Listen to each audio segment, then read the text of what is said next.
ऋषि जनक को बुलाएगा कहीं बाहर मिलने के लिए, अपनी घर वालों की तरफ से माफ़ी मांगने के लिए।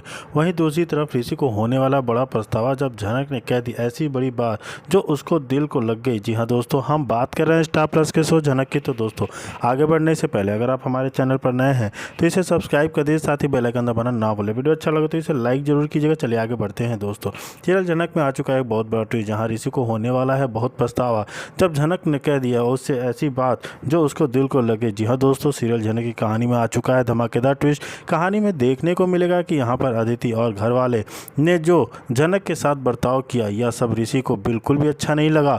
और तो यहाँ पर ऋषि घर वालों से छुपकर जनक से मिलने का एक प्लान बनाता है और यहाँ पर वह जनक को कॉल करके मिलने के लिए कहता है। वहीं जनक ऋषि के बताए हुए जगह पर जाती है, जहाँ पर ऋषि जनक से अदिति और घर वालों की तरफ से माफ़ी मांगता हुआ नजर आता है और कहता है, जनक मैं जानता हूँ कि तुम्हें बहुत तकलीफ़ हुई होगी। तुम्हारे बाबा ने जिन्होंने कि तुम्हें जन्म देकर भी तुम्हें अपनाने से इनकार कर दिया, और मैं तुमसे शादी करके और कि भी तुम्हारे रिश्ते को मैं नहीं निभा पाया। वहीं जनक की आंखों में आंसू होता है, लेकिन वह आंसुओं को छुपाते हुए कहती है, अरे बाबू, मैं कोशिश करूंगी कि आपका जो नाम गार्डियन लिस्ट में है मेरे साथ जुड़ा है उसको भी मैं वहां से हटाने की कोशिश करूंगी, क्योंकि 18 वर्ष के बाद उम्र की लड़कियों को लोकल गार्डियन की क्या ज़रूरत है। और देखना, मुझे उम्मीद है कि इस लड़ाई में ज़रूर जीतूंगी।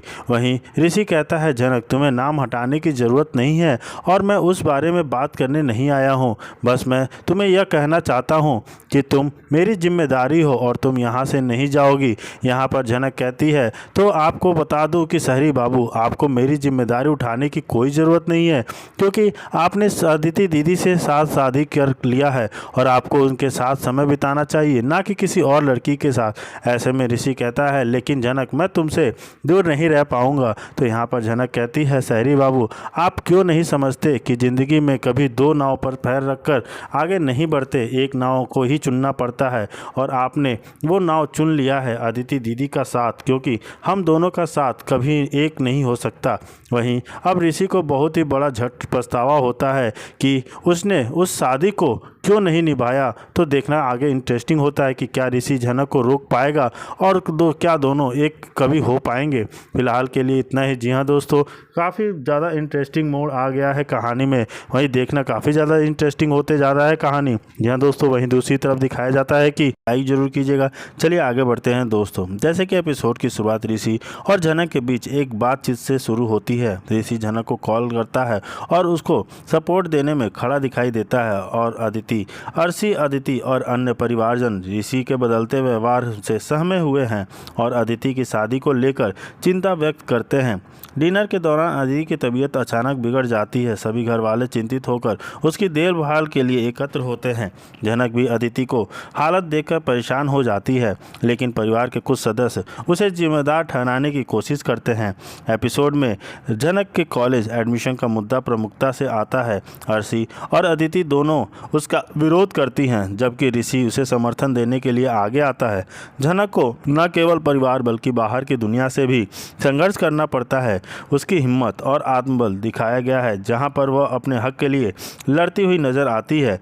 जी हाँ दोस्तों, वहीं दूसरी तरफ ऋषि और जनक के रिश्ते की पेचीदा और संकोच परिवार में अर्शी सवाल उठा रही है कि क्या ऋषि वाकई जनक के लिए इतने गंभीर है या यह सब एक भ्रम है। एपिसोड क्लाइमेक्स में दिखाया गया कि अदिति की खराब हालत से ऋषि परेशान होकर जनक का साथ देने का मजबूत फैसला करता है, जिससे आगे की घटनाएं और जटिल हो जाती हैं।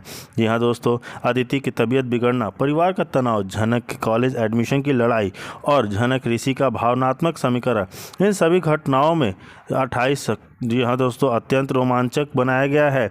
यहाँ दोस्तों घटनाएं कहानी की शुरुआत जनक और ऋषि के बीच गंभीर बातचीत से होती है, जिसमें ऋषि जनक को फ़ोन कर उसके संघर्ष के बारे में पूछता है। दोनों की बातचीत में परिवार और रिश्ते तनाव साफ झलकते हैं। अदिति की सेहत का मुद्दा फिर से उठता है। डिनर के वक्त अदिति की तबीयत काफ़ी ज़्यादा बिगड़ जाती है, जिससे घर का माहौल और ज़्यादा तनावपूर्ण हो जाता है। ऋषि और जनक दोनों अदिति की देखभाल में आगे आते हैं, पर अदिति जनक को देखकर नाराज़गी जाहिर करती है। जनक आगे आगे बढ़कर कॉलेज एडमिशन के लिए प्रयास करती है, लेकिन परिवार में अर्शी और अदिति उसके खिलाफ षड्यंत्र रच रहे हैं। अर्शी सीधे ऋषि से झनक के लिए इतनी चिंता क्यों है, जिसका जवाब मांगती है। परिवार के कुछ सदस्य बार बार झनक को ताने मारते हैं और उसे दोषी ठहराने की कोशिश करते हैं, पर ऋषि उसका मजबूत सपोर्ट बनकर खड़ा रहता है। झनक बार बार अपने अधिकार और आत्मसम्मान की लड़ाई लड़ती नजर आती है। जी हाँ दोस्तों, इस एपिसोड में गहराई की चिंता दिखाई देता है। एपिसोड की गहराई संवाद है, जैसे झनक का खुद से सवाल, मुझे क्यों बार बार सजा मिल रही है, या ऋषि का झनक से प्रतिवचन, मैं हर हाल में तुम्हारा साथ दूंगा। अदिति और अर्शी का अहंकार और झनक का आत्मबल दर्शकों के लिए संवाद और भावों का तीव्र टकराव प्रस्तुत करता है।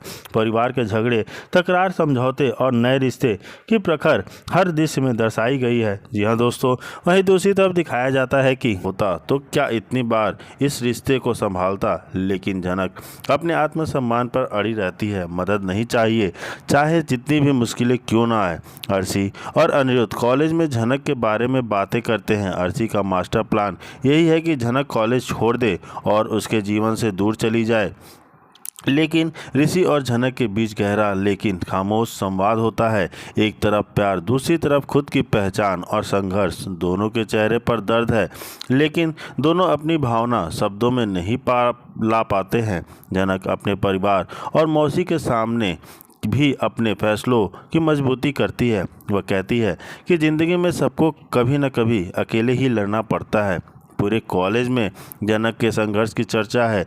छात्र कुछ उसकी हिम्मत की तारीफ करते हैं तो कुछ उसकी परेशानी को लेकर सिंपैथी दिखाते हैं।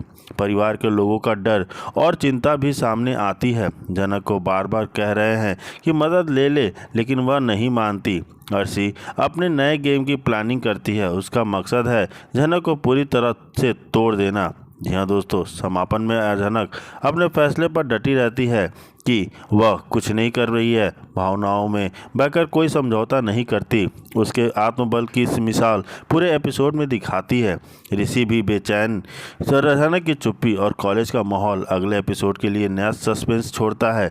रिश्तों की नई रेड बूंद, समाज के सवाल और झनक की अगली रणनीति क्या होगी, यह एपिसोड प्रारंभ में देखने को बड़ा दिलचस्प होता है। और जैसे कि हम देख सकते हैं कि कॉलेज में हलचल समझ जाता है कि अगर कॉलेज में छात्रों में भी हलचल सी झनक क्या करेगी। सब लोग उसकी संघर्ष की कहानियां सुनते हैं। झनक के परिवार वाले और मौसी भी की तरह समझाने की कोशिश कर में जुटे हैं, लेकिन झनक का दर्द सिर्फ उसे ही पता है। अर्शी का मास्टर प्लान भी एपिसोड में दिखाया गया है। वह चाहती है कि कॉलेज छोड़ दे और हमेशा के लिए उसकी ज़िंदगी से निकल जाए, लेकिन ये सब इतना आसान नहीं है। जैसे कि हम जानते हैं कि झनक कितनी मजबूत लड़की है और वह किसी भी दम से नहीं भाग सकती है, और वह कोई कितना भी कर ले, लेकिन कॉलेज से नहीं जाना चाहेगी। जी हाँ दोस्तों, कॉलेज में झनक का संघर्ष तो पहले से दिन से ही शुरू हो चुका है, लेकिन कोई नहीं जानता कि वह कितनी मजबूत लड़की है। जी हाँ दोस्तों, एपिसोड की शुरुआत में कॉलेज में वह अकेली चलती नजर आती है। उसके चेहरे पर उदासी लेकिन आत्मबल भी दिखता है। अर्शी और अनिरुद्ध की नई चाल की झलक मिलती है। दोनों कॉलेज में आते हैं और झनक के बारे में जानने की कोशिश करते हैं। ऋषि भीतर ही भीतर बेचैन है और झनक की तकलीफ देखकर परेशान हो जाता है। ऋषि झनक से फिर बात करने जाता है, लेकिन इस बार दोनों में चुप्पी और दर्द ज़्यादा है। झनक अपनी परेशानियों को खामोशी में छुपा रखती है। ऋषि का मन बार बार झनक की मदद के बेचैन हो जाता है। वह उसको समझाना चाहता है कि उसके जीवन में हर कोई कभी न कभी दूसरों से सहारे आगे बढ़ता है। झनक पूरे एपिसोड में आत्मनिर्भरता पर अड़ी रहती है। वह मदद या किसी का एहसान लेना पसंद नहीं करती। यह दोस्तों देखना काफ़ी ज़्यादा इंटरेस्टिंग होता है। वही दूसरी तरफ दिखाया जाता है कि झनक से शादी और उसके बाद दोबारा अदिति से शादी को लेकर झनक उसे गलत ठहराती है। ये झनक साफ कहती है कि वह अनिरुद्ध को अपने पिता के रूप में नाम नहीं देना चाहती, क्योंकि उसके लिए माँ का सम्मान और न्याय सबसे ऊपर है। जी हाँ दोस्तों, झनक निर्णय लेती है। झनक स्पष्ट करती है कि वह अपनी माँ के लिए न्याय को तो लेगी, लेकिन झनक से अनिरुद्ध से पिता जैसा प्यार नहीं चाहती। इसके चलते घर परिवार में फिर से तूफान आ जाता है। ऋषि की अदिति को